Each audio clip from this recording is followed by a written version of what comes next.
There's always one person in every room who doesn't say much. They sit back. They watch. They smile at the right moment and say just enough to seem present. And almost everyone underestimates them. That is the biggest mistake you will ever make. Because quiet people aren't shy. They aren't waiting for permission to speak. They're studying you. Every word you say.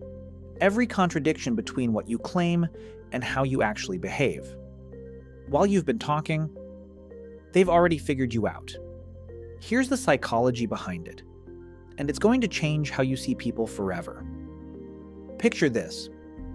A meeting room. 12 people around a table.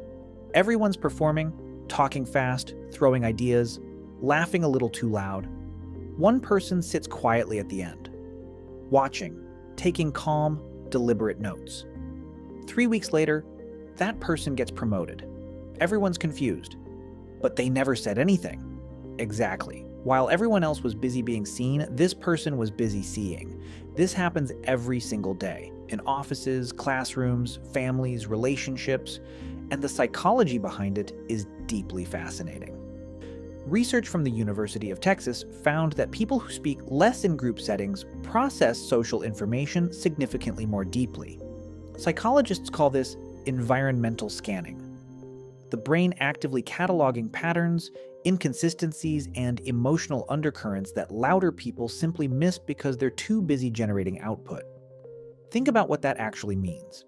Every time you overshare, the quiet person learns something about you. Every time you lose your temper, they file it away. Every time you contradict yourself, they notice, and they never say a word about it. This isn't manipulation, it's something more fundamental. It's what happens when someone learns early that the world makes more sense when you watch it, instead of performing for it. Most deeply quiet people didn't choose silence. Silence chose them.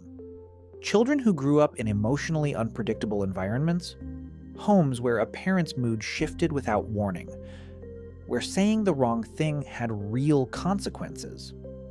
These children developed something extraordinary. They became expert readers of emotional weather.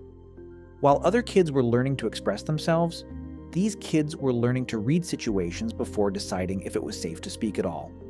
That's not shyness. That is an adaptive survival skill so sophisticated that most adults never develop it. Psychologist Elaine Aron's research found that roughly 20% of the population processes emotional information at a fundamentally deeper level than everyone else. They feel more, they notice more, and they protect themselves by revealing less. The quietness isn't emptiness, it's armor. And underneath it, one of the most complex inner worlds you will never be invited into unless they choose to let you. Here's what most people never see coming. Quiet people get labeled as weak, passive, easy to dismiss, until they speak. Because when a quiet person finally decides to say something, really say it, the room stops. Every single time. Why? Because they've spent so long listening that when they choose words, they choose them with surgical precision.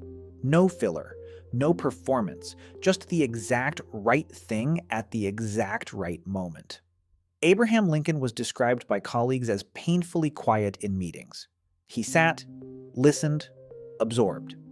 And when he finally spoke, people said it felt like the conclusion everyone had been circling without knowing it. History is quietly full of people who changed entire systems, not by being the loudest voice, but by being the most deliberate one. So why did we call them dangerous? Not dangerous like a threat, dangerous like this. They already know your insecurities before you've admitted them to yourself. They've mapped your patterns before you've noticed you have them. They know exactly what you'll do next because they've been watching long enough to see the blueprint. In negotiation rooms, quiet people win more often. In relationships, they love deeper but leave cleaner. In conflict, they don't react, they respond. And there's a massive difference. Reacting is emotional. Responding is strategic. And quiet people are almost always operating 2 moves ahead of everyone else in the room. So the next time you're in a room and someone isn't saying much, don't assume they have nothing to say. Assume they're choosing not to say it yet.